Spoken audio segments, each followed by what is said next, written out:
Hello. Hello, everyone. Thank you for joining us. Okay. This is day 4 of COP. Welcome. I am Cristina Gamboa. I am the CEO of the World Green Building Council. With you here all today. And today is a very special day for World GBC and its network. We're launching the much anticipated report called Beyond the Business Case. So, for those of you that may be unfamiliar with our work, the World Green Building Council is the strongest local, regional, global action network driving sustainability in the built environment. We're a network of over 70 green building councils around the world, and there's 36,000 members. Together, we're working with businesses, governments, to catalyze the uptake of sustainable buildings for everyone, everywhere. So, today, in this session, we have it packed with highlights and insights from our new report, and we're very pleased to have an incredible group of speakers with us today. Joining me this session today, we're going to have my dear friend James Drinkwater from the Lotus Foundation to provide some opening remarks. James is the head of Built Environment at Lotus Foundation, and he'll be discussing the importance of the built environment to address its impacts. After we have heard from James, I will take us through a preview of the report and its findings. Then later, we will discuss with our wonderful panel about the value proposition uncovered in our report and its potential for the impact in our sector. We will hear from Maria Fernanda Aguirre. She is the CEO of the Chile Green Building Council. She will be joining us virtually from Santiago de Chile. We have here with us today Chris Trott, partner and head of sustainability at Foster & Partners. And finally, we're very pleased to have here today Rachel Skinner. She is the UK Executive Director for WSP and a World GBC board member. Thank you very much to all of you for being with us today. And now I'm going to pass the stage to James Drinkwater, who will be addressing us. Thank you. Wonderful. Thanks, Christina. And I'm looking forward to being with you all in Glasgow very soon, but for now, just virtually. And I have to say to the whole team involved in this report, the Lotus Foundation is extremely proud to be able to support it. If it's even just half as impactful as the predecessor report on the business case for green buildings some years ago that really shaped industry narrative across the globe on the topic, if it's even half that impactful, it's going to make an enormous difference to the sector, and a sector which is responsible for 38% of all global emissions. And thankfully, finally, to yourselves and the coalition of people who come to the table to represent the sector at COP, it's finally being taken to the climate ball as a sector that actually represents, I think, some of the hugest opportunities to mitigate climate change. And at the Lotus Foundation, we're a philanthropic foundation. We often talk about three things that are needed to help really systemic shifts in industry, and no less is needed here in the built environment. We talk about the need to reshape ideas and narratives. We talk about the need to reshape power, and we talk about the need to reshape incentives. Now, in terms of reshaping ideas and narratives, I am thrilled that this report is starting to really create a new, bolder narrative, not just around why it's nice to do a little bit better, what's the business case for incrementalism. It's really marking a line in the sand and saying absolutely firmly, we have to decarbonize, we have to transition, or companies will die. It's really now that the moment has shifted in terms of that broader narrative on it's nice to do a little bit better to you cannot afford not to make this transition with us. I think narratives are absolutely critical. They're getting ever bolder, and they must really challenge and inspire the level of action that we need now in industry. And in terms of reshaping power, I think it's crystal clear at this COP, and indeed to many of us, it's been clear for many years, that the kind of transition envisaged by leaders in the business community, in the political community, and the financial community simply isn't tenable. It's not going to happen unless we walk down that path with the communities who live in our homes, who live in our cities. And so the report's focus on social value is again absolutely critical. Alongside this journey on carbon, it's absolutely critical that we do more now on the social side of sustainability. Again, the transition will be made impossible if we don't have that focus. And it's critical if we're looking towards, say, embracing a circular construction economy as we look at what the Paris Agreement needs of us, that we ensure that the jobs in that circular construction economy are good jobs, that as we're renovating millions of dwellings around the world, we're not creating renovictions. That social value of what we do as we deeply decarbonize is absolutely central. And lastly, in terms of reshaping incentives, I am incredibly inspired by the work that the World Green Building Council and many of its partner organizations have done on the pathway to this COP. And it's my hope that the kind of bold action that this report calls on is heard by the parties to the Paris Agreement, that the support that your business community is showing is seen by the political community, and that your partners, your coalition, help us achieve some of that regulatory change that is needed to make this movement absolutely unstoppable. A fantastic report. I hope everyone in the audience reads it, and thrilled to hear from our other speakers today. Back to you, Christine. Thank you very much, James. Amazing to kick us off in this presentation. So this year, World GBC team has worked really hard with the support of these incredible partners, including Lotus Foundation, to explore the current and future business case for a sustainable built environment.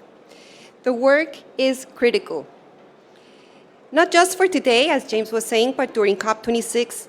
We're going into cities, regions, and built environment day on November 11th, and it's really an important moment, as James was saying also, to have this topic high up in the agenda, and hopefully as we go into the future process of COPs, hopefully it will also be in the political negotiation agenda.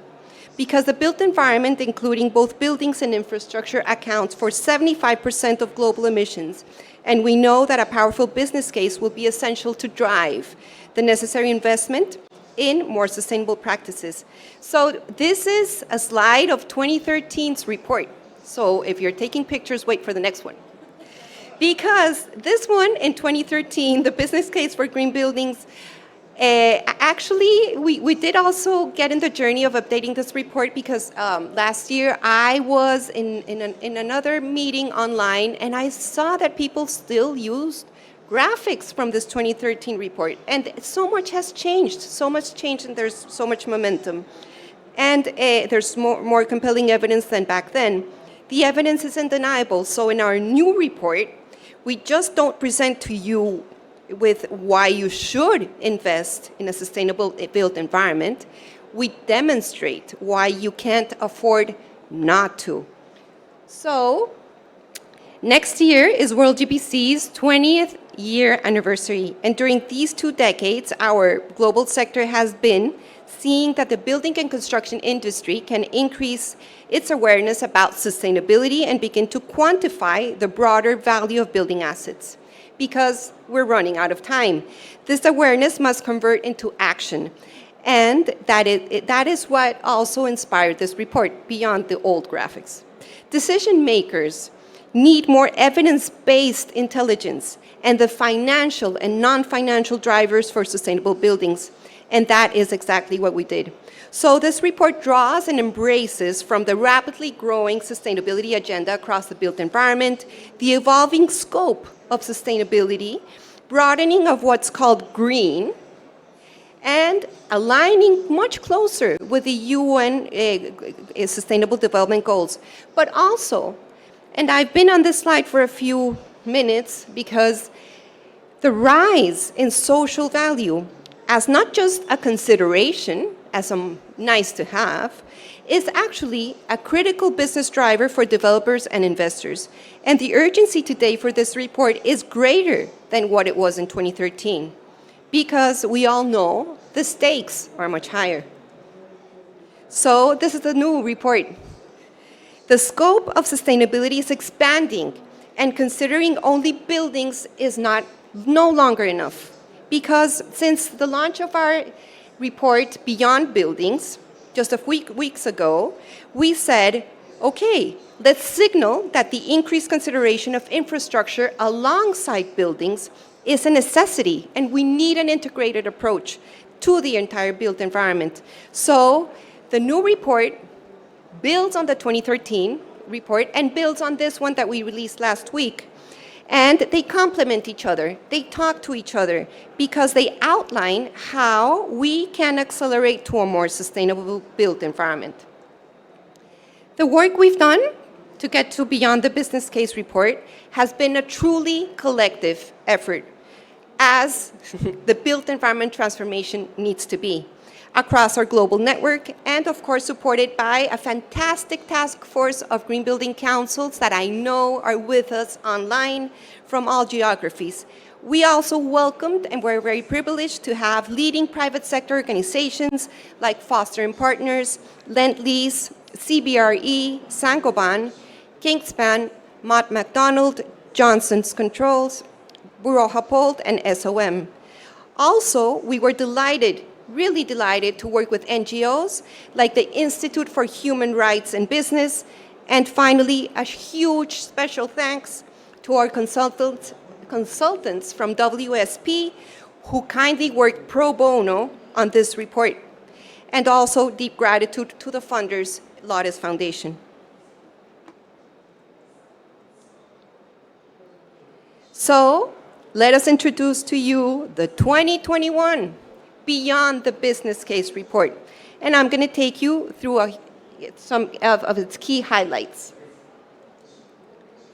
Throughout the report, you will find 7 irrefutable co-benefits for investing in a sustainable built environment, because we demonstrate that they are right. They cut across both the financial and the social value case. So you can see around the wheel, but basically they are social benefits to buildings occupants through health, productivity, and well-being. Second, lower or equivalent costs at supply chain, construction, and operational phases. So you see here we're bringing in whole life into consideration.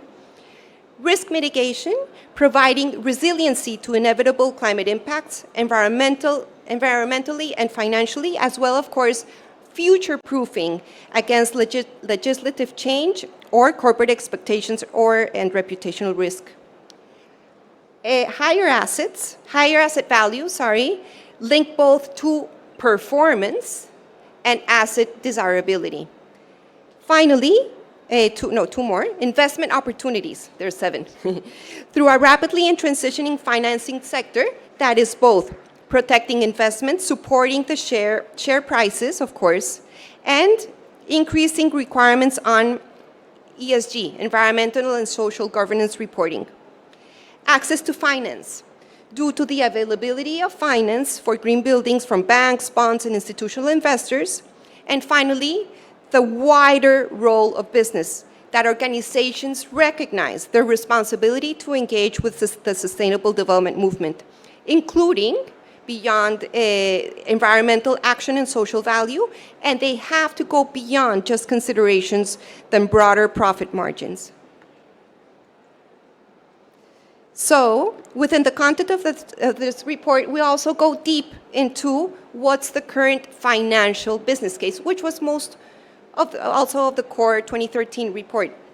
And we explored there the drivers that are now fueling this transition, like the commitments, the pledges that countries do, the nationally determined contributions. There was a huge increase in this round of improvements, mentioning buildings across NDCs throughout the world.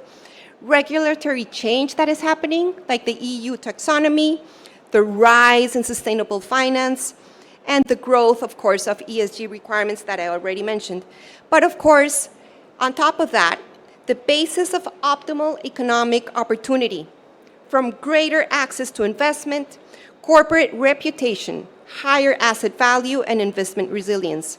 Of course, there still is the case for lower build and operational costs and returns on investment from occupant productivity. This report also gives equal weighting for the first time, as I said, to social value. So World GBC presents the contextual factors driving the rise in social value, very much worked upon the great work of UK GBC in this space, from the COVID-19 pandemic to both the private and public sectors, such as policy or procurement. We also outline in the report the social value case at 3 scales of action.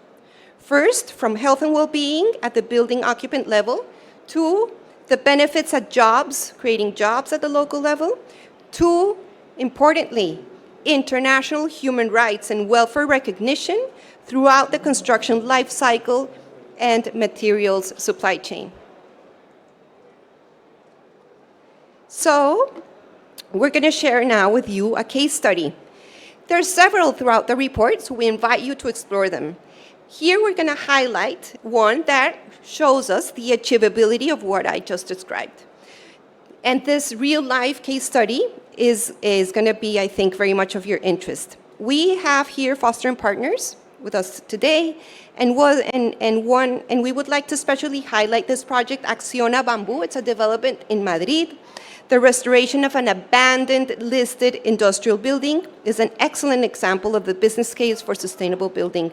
So from the financial perspective, F&P calculated the energy, efficiency, and renewable generation to save 3.5 million euros over the life cycle of the building, and also massively increase the asset value.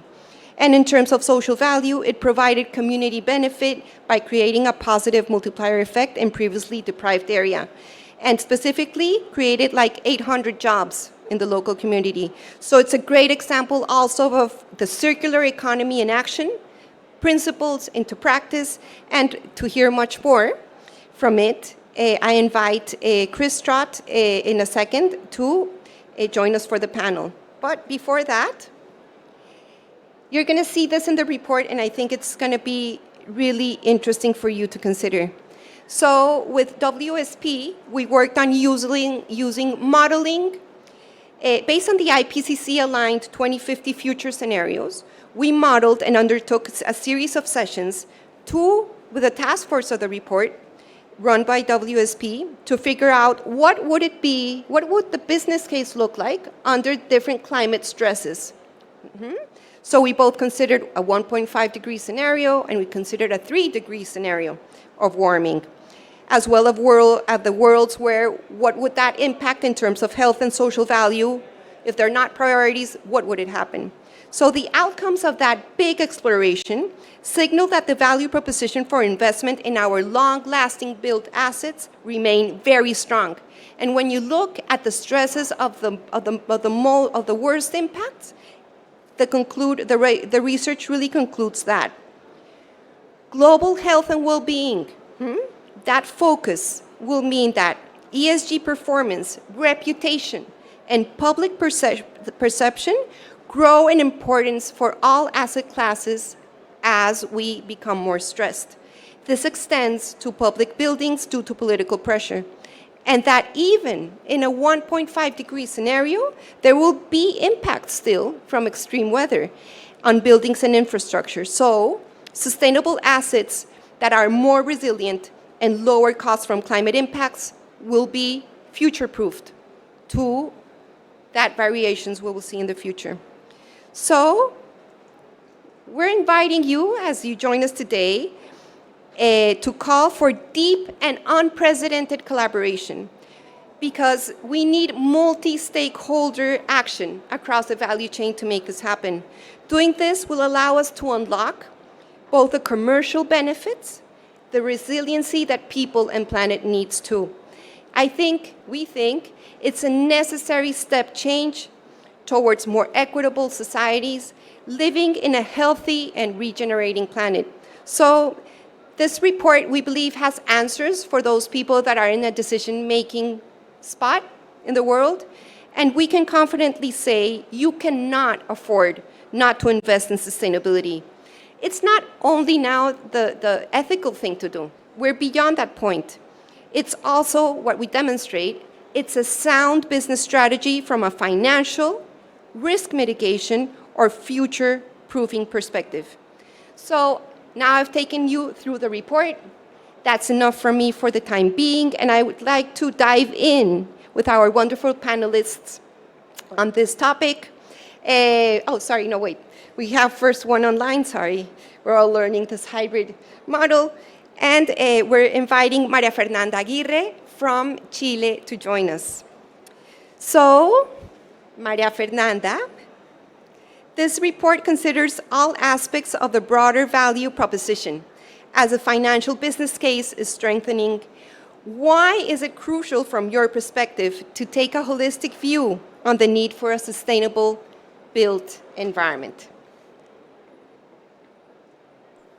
Hi, Cristina. Good morning from Chile. First of all, thanks so much for the invitation. I will have loved to be there, in Glasgow, reality set and other things. So I'm connected here from Chile. And it's very interesting, your question, because we as Chile TBC, it's funny because we were in charge of the translation of the first report that you showed that was delivered on 2013.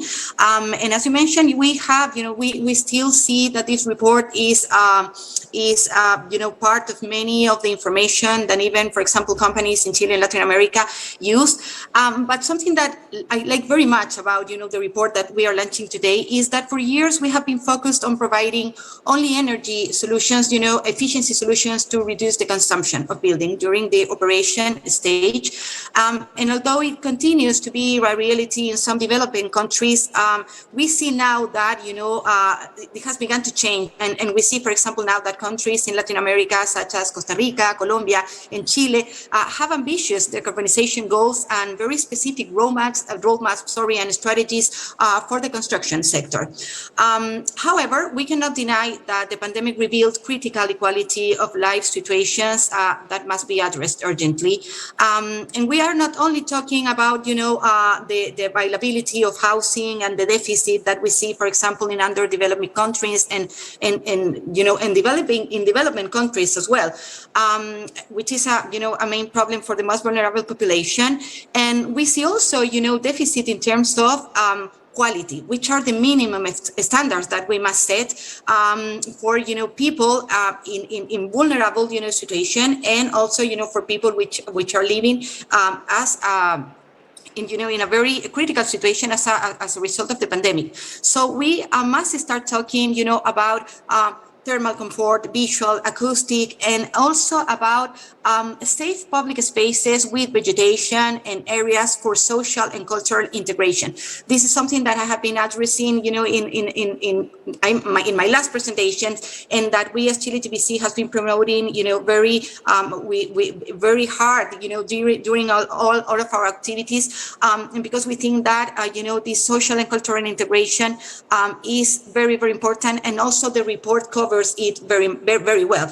So in these recent years, we have countries that have been hit not only, by the pandemic, but also, this social crisis. And I think that something that this report has that is very, strong is this call to make, an urgent call for international finance support. I think that you saw, I don't remember if it was like last week or during these last days, this huge news, about this lobby that some of the countries, were carrying out related, for example, to meat consumption and also to financiation, for underdeveloped countries. So I think that this COP26, is key for this call. So, we want, these development, these developed countries, which are, result also to be, the bigger emitters, to support underdeveloped countries, because there is no way that we can fight, climate change without solving, our inequity problems. So we need also, local governments to make decisions based, of course, on science, because it's very important, but also, based on the solution of problems that will arise as a result of massive displacements. And we need these solutions to be with gender's perspective, protection of childhood, and also, age patterns. as a result, of less, birds and people living, longer. The transition to sustainable built environment must not focus only on emissions. It also has to incorporate other, variables such as loss of biodiversity, poverty, scarcity of resources, access to goods and services, and also health and inequality. And, finally, I want to say that this report is, as you mentioned, Christina, very linked to the first report that was launched in 2013. But for us, the chance to be part of the task force was amazing because it helped to showcase the real problems that we face in terms not only of emissions, but also to the social impact that everything is going to have in the future, not in the future, in the very close future, starting now. Thank you very much. Can you hear me? Okay. Thank you very Yes, I much, can hear Maria you. Fernanda. Fantastic. Yes, and also Maria Fernanda's perspective here is very important because the world is big and wide, right? And that consideration of inequality, poverty, the moment we're facing in the world, as we evolve, it's not only mitigation, it's not only savings and doing a little bit better. We're now flipping that argument, and social value, again, is at the core of this report. And Maria Fernanda's voice is that of the Global South, and that is very important to hear it out and comprehend, because we need also solidarity beyond geographies to learn, to leapfrog and get this right quickly. So, Chris, to you, what sorts of measures can clients and designers employ today that can deliver a resource-conscious development that is fit for the future? So thanks for inviting me to be here, Chrissy. And before I answer that, I just want to say it's been a pleasure to be involved in this. It's been a pleasure to be on the task group putting it together. And also it's been a real pleasure to work on this wonderful Acciona project that you put up earlier, and the foresight that our client had in buying this fantastic site. I mean, one of the things that we do find, the more that we look at existing buildings, is how much sense it makes to retain and to love existing buildings and to convert them for additional use. It's seldom that we find an existing building where the right answer is to knock it down and to replace it and look at a whole life cycle carbon improvement. They're almost always better to love existing buildings. So I think that's the first thing that we would say. So we were challenged with this particular building to not just bring it back into use. It was in a very rundown part of Madrid. It was in no way a destination. It wasn't a place that you even walked through, you avoided. And an old industrial facility built in 1905 and in disuse for some considerable time. So what we did is we looked at the building and we realized quite quickly that the actual fundamental structure of it, which was a masonry structure, was a strong structure, although it was a bit tired, and most of the roof itself was dilapidated, but the structure holding it up was pretty sound. So we retained the existing masonry, 10,000 square meters of, 10,000 tons of masonry was retained, cleaned up and brought back into use. And we put a new roof covering on, but we tidied up all of the existing structure holding up the roof. Now, those two measures alone, in terms of the structure, saved around about 30% of the carbon that would have been used if we'd replaced that structure. And for the wall-in, that was closer to 50% of the carbon that would have been brought into the atmosphere had we knocked it down and used it again. So huge climatic improvements from that point of view. Whilst doing that, of course, we've improved the energy performance of the building. We replaced the old windows. The building is a lot more airtight than it was now. And by doing that, we think that we've reduced the energy on a year-by-year consumption basis about 35% in comparison to what might be another baseline, which directly results in about 35% energy cost reduction on a year-by-year basis. The operational carbon will be near zero because the building will be flooded with renewable energy. Our client is a renewable energy provider, so that helped us there. The building itself was a kind of a listed building, so there were limited opportunities for the building to actually have renewables on it. But we've put them on the roof lights where we can with thin film photovoltaics. So we've worked quite hard at that, and it's, as I say, the basics is to reuse the building. Then, if we actually think about what we did inside, we've put a glulam and CLT structure inside it with all the new flooring to fit it out, because it was a great big vault of a space. And that itself is negative in terms of carbon, and we're going to sequester about 1,600 tonnes of carbon in the timber that has been put on the inside of it. There is some new construction. It's underground because the building wasn't, the old building wasn't big enough in its own right. And what that's led us to is, in comparison to perhaps a new build, if we focus on just the old building, a 40% life cycle reduction in terms of the embedded carbon. And if you take the whole site, which includes the new, a 25% reduction. So these are really meaningful reductions. That if we're all making these types of reductions now in buildings, then we're on a very, very good pathway towards a 1.5 or a 2 degrees future. I think you mentioned earlier social value. You know, the direct social value is, of course, the labour force that will be in the building and the supply chain.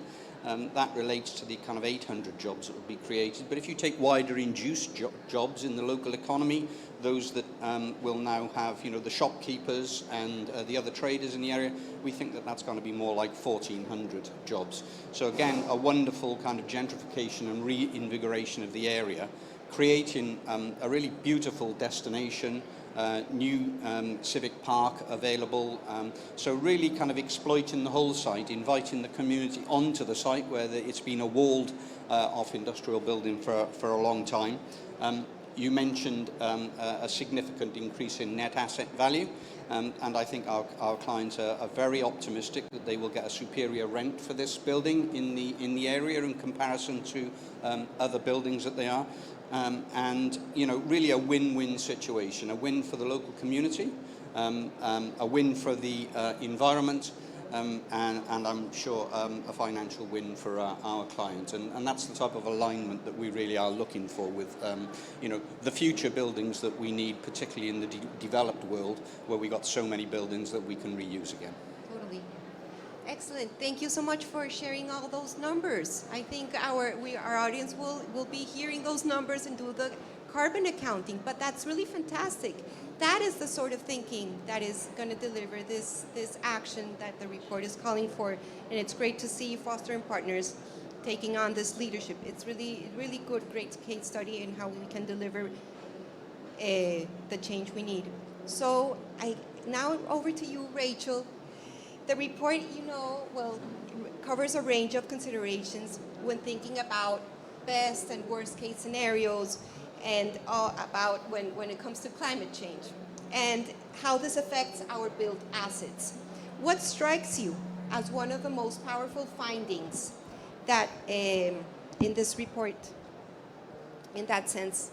Thanks, Christina. Let me just start by also just adding my thanks personally in terms of inviting me to speak at this event today. It's fantastic to actually see some of this thinking starting to come together and the collaboration that it involves and so on, which is brilliant.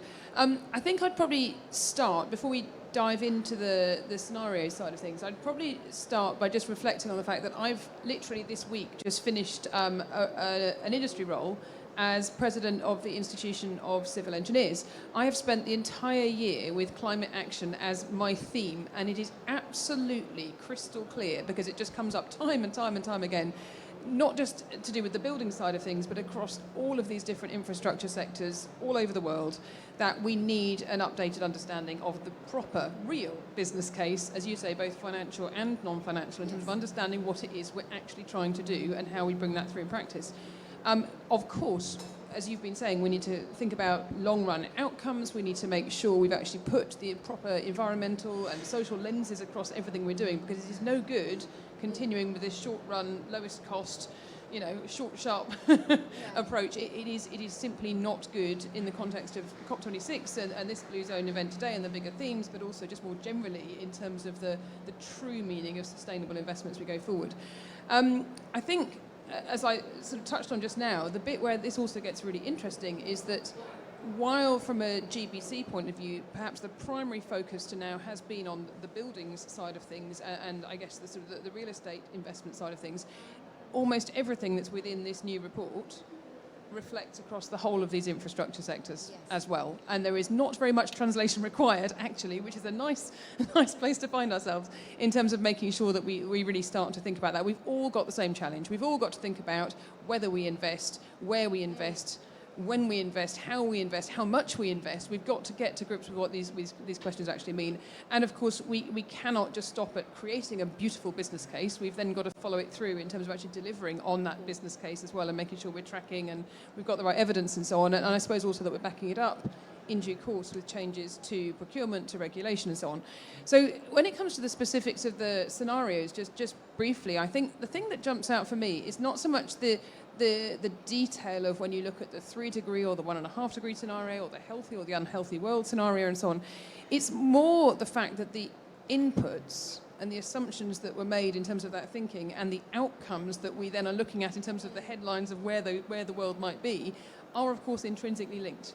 And so the point for me is that the sooner we get on and invest towards the kind of world we actually want, the more chance we have of actually creating that world as a result of that investment. These things are not separate and somehow independent variables. These are absolutely codependent in terms of how it goes forward. And I think we if we're honest, an awful lot of investment decision making until almost now, really, and even going on still now in many parts of the world, has been really blind to an awful lot of these impacts. We simply haven't been taking them into account at all. And I think if we're being really brutally honest, we kind of know that, don't we? So what we need to start to do is to kind of take this no regrets strategy. In my view, we need to factor in the full cost, the full benefit of this investment over the whole life of whatever the thing is we're thinking about, because then actually we can expect more benefits to flow. And as I say, we have more chance in terms of that scenario analysis of ending up in the correct column, if you like, or the best column that we might want to find ourselves in future. Yeah, that's fantastic. Yeah, it's so important, right? It's the right sort of thinking, the right right mindset, no regrets investing, right? And I think we've all learned our lessons, personal lessons in our own institutions about the P word, right? And what is taught us, but it's really truly brought momentum, and we're seeing it across at COP26, the big momentum that there is about doing what's truly demanded from us right now to keep the 1.5 degree scenario within reach. And we know, as we said, this has to be part of this journey. This sector has to be part of this journey. So James, you're there, but you're there. So I'm looking at the screen. The first time that World GBC released this report, the business case was balanced between there was not really this social value proposition. And now we're finding this coming forward, and we're balancing out also the financial and social value considerations. What do you feel why is now the right time to bring this forward? Why this sort of investment makes sense for sustainable real estate? Yeah, Christina, I was loving what Rachel just said. Loudest, we're trying to tackle the dual crisis of climate and inequality. These things have completely the same root causes. Ultimately, if we say, value just equals money, we create huge crisis which threaten to completely engulf the economy when we don't value nature and people. And if I might say, I think actually it's never been the right time not to include that agenda, but we're just kind of waking up to those points Rachel was just making about the interconnectedness of things. We're getting this wrong because we as humans see nature as something different. All this stuff is really, really interconnected. But I think we're just at the start of building this field in the built environment, where I think we're now starting to increasingly focus on the deep emissions cut needed. It's still a relatively new field, this, understanding how to deliver and measure social value. And I think it's a field we have to consciously build. Those of us who've been pushing a green agenda for decades now need to work with our colleagues who've been pushing social movements and a deep understanding of social issues. And really wonderful to see one of Laudis's other partners, IHRB and World GBC, working together on this. I think it's critical that we build clarity around the field. And it was only yesterday to look at the kind of importance of this agenda. I was on the phone to a major investor launching a new impact fund, their own clients, saying, actually, we want to deliver social value, but actually it's still unclear what the S in ESG is really about. And we need to bring greater clarity to this field, because there is increasing interest. There's that understanding that these things are completely interconnected. We can't be treating them somehow as separate, but we've got a lot of work to do, again, around that point around the clearer narrative on social value, but also those points where social issues and issues that are caused by this deep decarbonisation trajectory collide. I think we're just at the start of really understanding what some of those issues are that threaten to really, quite frankly, massively trip us up on the way to full decarbonisation if we don't grapple with them. And I think we're starting to also understand what does action look like on projects, at the city scale. What does supporting actions with workers and communities actually start to look like to embrace kind of social outcomes? And I think also very critical in the context of COP and where policy is going, is that policy, as we're creating this kind of swathes of climate policy, that we have a much more inclusive decision-making process.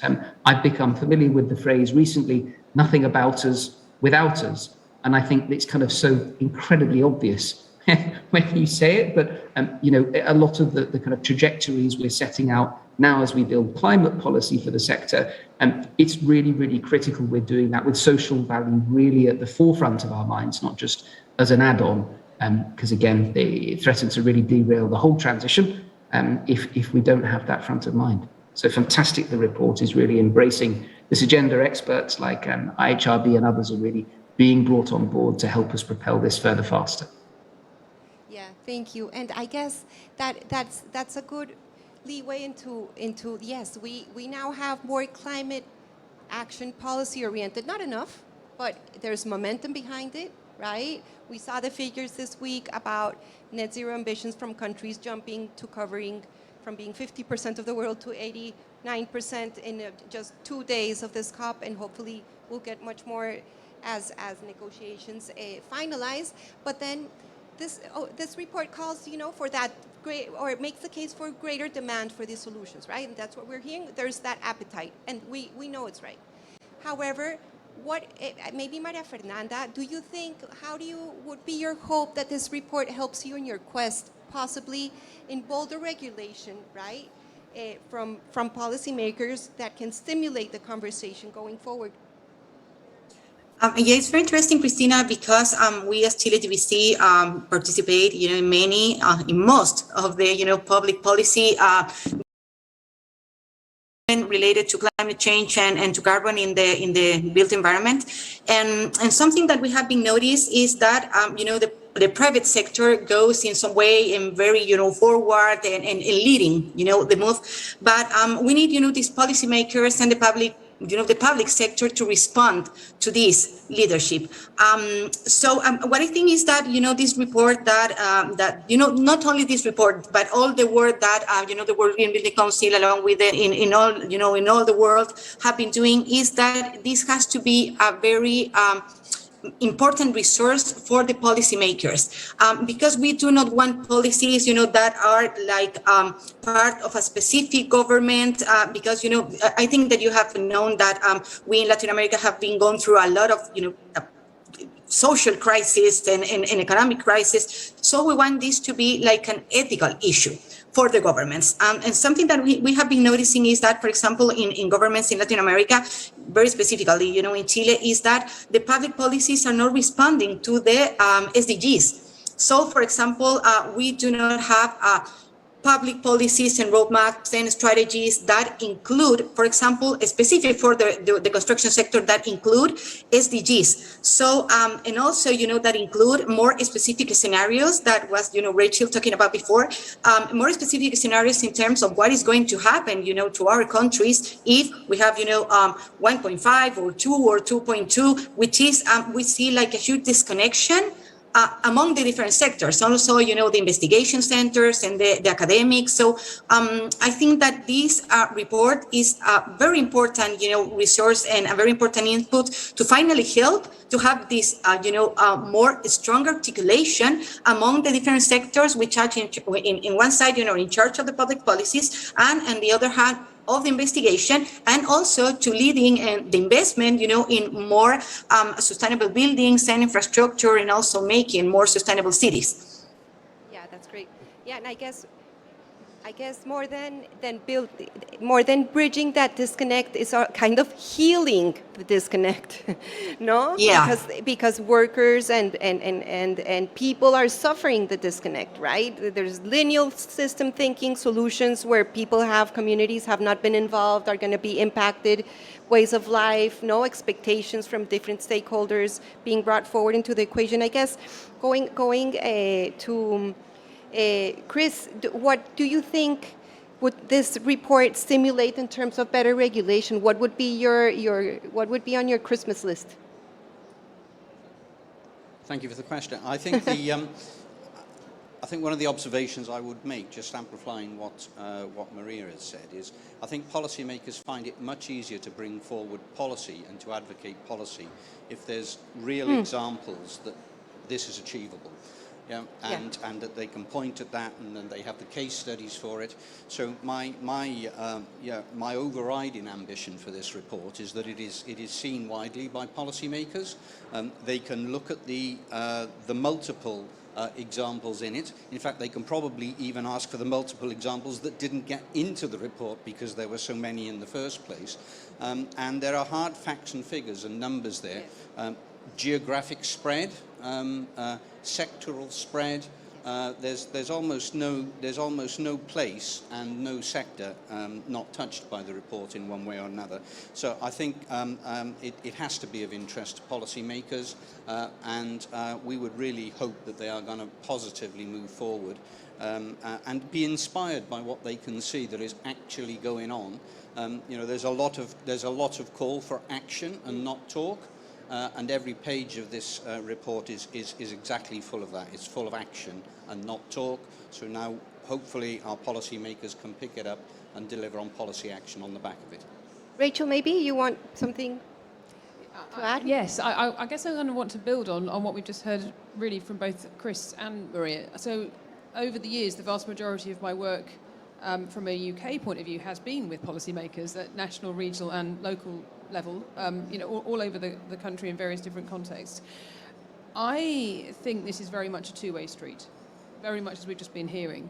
I think in order to take policy making out of the kind of the strategy and the idea stage and really land it in terms of real change and being able to commit to a policy that from a government perspective there is a confidence these things can actually be delivered, they need in return to know that the various sectors out there are ready to respond. It is not helpful to have policy that gets set where everyone says, well, I can't do that. So if what we're saying here is there is genuinely a business case, this is now almost into no-brainer territory in terms of, it makes sense from all different points of view to make this, I guess, more right in terms of the current context and the technical understanding of what we're trying to do here. Actually, I think that the main thing we could do is to really make sure that sort of voice, that noise is heard, because then I think the level of confidence that we'll see coming back round the loop in terms of actually trying to go faster, to go further, should actually come through in practice. And I would hope that would be an approach that's echoed around the world as well. Fantastic. James, would you weigh in here? On policymakers, well, I think exactly what people have just said. It's critical business steps up and shows actually what's possible, so regulators aren't stepping into the void. But Chris gave those brilliant examples. Now we can take action on the total climate impact of buildings. We've been regulating on energy efficiency for years since the energy crisis. It's time to tackle the total climate impact of buildings, look at whole life cycle emissions in our regulations, because otherwise we're only looking at part of the story, and the science is clear that ain't going to be enough. And it's fantastic to see all the efforts being made by World GBC and your partners in the build-up to the Cities, Regions and Built Environment Day to say very, very clearly, we've got to regulate this issue. Totally, cannot agree more. This was amazing. I do have a final question for you. I'm going to say some remarks. So first and foremost, I want to acknowledge you in our audience, you there online. Thank you so much for being with us today, having these great insights from these thought-provoking leaders. It's incredible to have such a high-caliber group joining us today discussing this critical issue.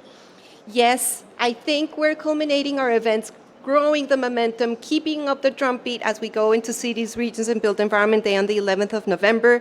We're actually convening policymakers on the stage. We're going to have cities, regions, leading CEOs from the private sector aligning with our collective voice behind the shared goals of keeping 1.5 degrees scenario within reach. We want to ditch that 3% scenario in the report. We must have emissions from the built environment by 2030 and totally decarbonize no later than 2050. So we have been very lucky at World GBC. We partnered with a great group of NGOs. We built up a coalition called Building to COP26. Hashtag, look it up, use it up, find out who we are. It is unprecedented collaboration from our industry, and it has elevated the built environment at this COP to be more visible than ever before as a critical climate solution. So we hope the Beyond the Business Case report and the Beyond Buildings report that we launched last week are two pieces of work that will help you, will help us achieve that systemic shift in the built environment to address this so key issue of our time. And I can say there will be an incredible amount of initiatives and announcements happening all the way up to November 11th and including in November 11th, so keep an eye on that, which will help us and propel us to achieve that net zero vision of equitable and resilient built environments too. So I really thank you all for joining us today, and I do count on your collaboration in and beyond COP26 for a sustainable built environment for everyone everywhere. But to close, a final question to our panelists. So ahead of that monumental week we're going to be having in a few days' time, what would be your pitch for why the world can't afford not to invest in a sustainable built environment? Imagine you're yesterday, 2 days ago in the World Leaders Forum. You have one sentence. What's your pitch? Maria Fernanda. Wow, it's an ethical issue. We are talking about people's lives. We're talking about people's lives. Chris? Well, we are talking about people's lives, and we're talking about the life of a fragile planet, and it's common to us all, so we have to take it super seriously. James? 38% of global emissions. Why the heck are we not tackling it with more energy? Oh, yes, we feel you. Rachel? So I would have a sentence in 3 very brief parts. Uh-huh. The first bit is we will not get a better chance than right now to make this change because of COVID. We've already changed pretty much everything. We've learned we can change. We just need to carry on. Second is we've seen the problem. There is no excuse, exactly as we just heard there. And I guess the third thing is we are already on this knife edge in terms of the uncertainty. And I guess that knife edge is actually sharpening and getting sort of steeper, if you kind of pardon the slightly strange analogy there, as time goes on. So if we're not careful, our choices in this space will be limited and we will be forced into survival mode as opposed to creative community building mode. That is not where we want to be. No, at all. That's great. All said. Thank you very much for joining us today, and a big round of applause for our speakers. Thank you.